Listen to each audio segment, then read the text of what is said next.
Mark Rogers TV talking college football, and we know that head coaches in football in particular, I think this applies to all the sports, but football in particular, they're paranoid. They are afraid that information is going to leak out, that other teams are going to get more information on schemes and planning and strategy and formations and the like. And they're always trying to guard their team, guard their players from saying stupid, doing anything stupid out in the public realm and all those things. But getting back to the first point leads us to the recent action of LSU as we start fall practice across the nation in banning the media from practices. So we bring in Derek Helling of Fansided to give us a little bit more information on LSU's stance regarding media access. Derek. Yeah. This is kind of, for a program of LSU size, it's kind of unprecedented to completely close down to all media. I mean, they're still going to provide credential outlets that they've worked with in the past, publications that they've worked with in the past with photos and videos from these practices. I don't know how much of a value those are going to be to these publications without stories to go along with them. But that's really, for the time being, that's going to be what they have to go off of. It's not a total media blackout as far as during the week, coaches and players are still going to be available to credentialed media members through the normal channels of you contact the football program, request an interview. That's still going to be ongoing and available too. But as far as you said, attending practices and being able to have access to the staff and the players right then and there, that's not going to happen, at least this year. Coach Orgeron has said that during the season, practices will be open to media members as normal. But for the time being, until that happens, it is what it is. One of the thoughts that I had when I first saw that is that this is a public school, which is funded with, tax dollars. And while the football program may not use any of that money, they're still on the grounds of the school doing these practices and running through these drills. And so my question was, in my mind was is there a legal issue there because of that? And in talking to some of my other colleagues and thinking about it, I don't think that closing practices to the media is a violation of the First Amendment principle of freedom of the press for a couple of reasons. Historically, based on legal precedents that have already been set, freedom of the press doesn't mean that media members, as I'm sure you're aware, can go anywhere at any time. Closed courtrooms are a great example of that legal principle. And as well in a sports context, you can't go into the team locker room anytime you want. And so you could argue that this is just an extension of that practice of determining when and where media members are going to have access to coaches and players. Additionally, any litigation would have to be brought by a member of the media that would challenge this, would have to be brought by a member of the media or the publication he or she worked for. And I guess to put not too fine a point in on it, that would take some balls, because if you rock the boat, and I guess in that way, you're going to risk straining your relationship with the football program as a whole. And I don't know if that's something that these publications and members of the media are going to want to risk. So I think it's going to pass probably without incident, but it is an interesting development. So when I went to and attended football practice in the SEC on a regular basis, it was a different day and age because the internet was just emerging. So this is 15 years ago. So people jumped on the internet at times, but it was not a readable source for news and information, and for the sports scene was still dominated by print media, radio, and television. And so the only reason I went to practice is because of the perception that it looked good, and it made for a good live shot, and for the look that we were there, we were covering the team. But in terms of it adding any additional information, we didn't have time because, again, the internet has changed everything. The internet, you can post anything at any time, but those deadlines were immediate, and they were hard and fast deadlines.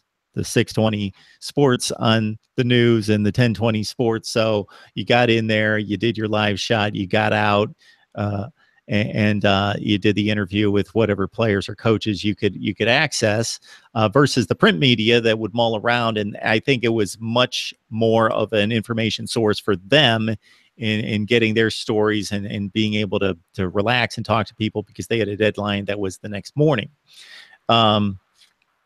Or it already passed for that particular afternoon. So that's the one thing that comes to mind, is that I can't relate to how that would have changed change access, and change the approach of certain people that work in the media that attend practice currently because of the internet. But it was all about look and perception and being close to the program and right on the scene. That didn't really affect the information we got, but looked good in terms of a television product.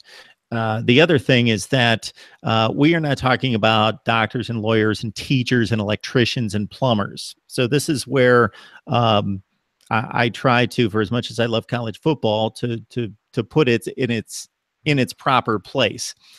If it was not supported by people, if they didn't watch on television, buy the merchandise, and go to the games, the importance of it in society is null and void. It's zero. It's been given importance by people like us. Therefore, I think, whether certainly on the professional level for sure, and to a lesser extent in the collegiate level, that the players, the coaches need to be accessible. The sole reason they do this is because it's supported by the fans. Otherwise, they'd be playing club sports and just hitting the weights on their free time. Otherwise, it means nothing. It provides no value to society. It's given value by the fan base. Therefore, it should serve the fan base. And access to players and coaches, I think, is a large part of that. Yes, I agree. And the question that comes up in my mind in hearing your feedback is, what do you think the reaction would have been if a program of LSU's caliber had done the same thing 15 years ago, when the media revolved around newspapers and the magazines being published? Oh, I think it would have been very difficult, and I believe that it would have been met with a huge backlash, more so than even today, because of the access, again, that comes through the Twitter feed or the Facebook, or other ways to get information and comments from coaches and players, and to get video from practice and all that. And I know that you'd said that LSU will be providing that, but there was just such a mainstream approach to it at that point, and only isolated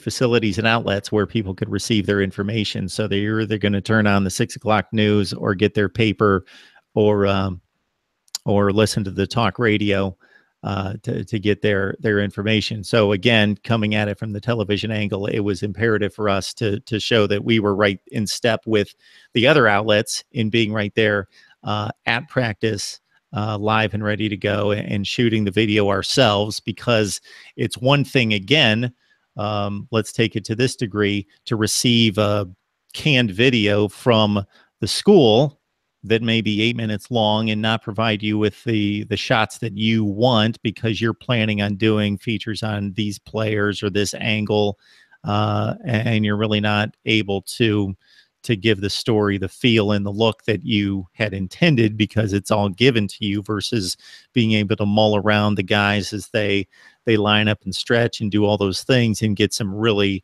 sharp, good looking video for whatever feature, whatever story angle you're planning. But I think my question going forward from here is, if this passes without incident, if we're going to see more programs do it. just because of the concerns that you mentioned when the segment first opened.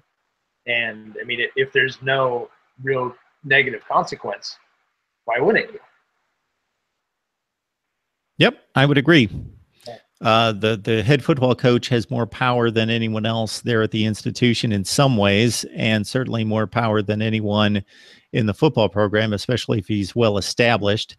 And if I think that most head football coaches see the planning and the preparation for the game and the strategy and the game plan as being paramount, and the access and whatever the media can get as being secondary. Therefore, they're going to guard what they deem most important. And if they can get away with it, then I think that's going to be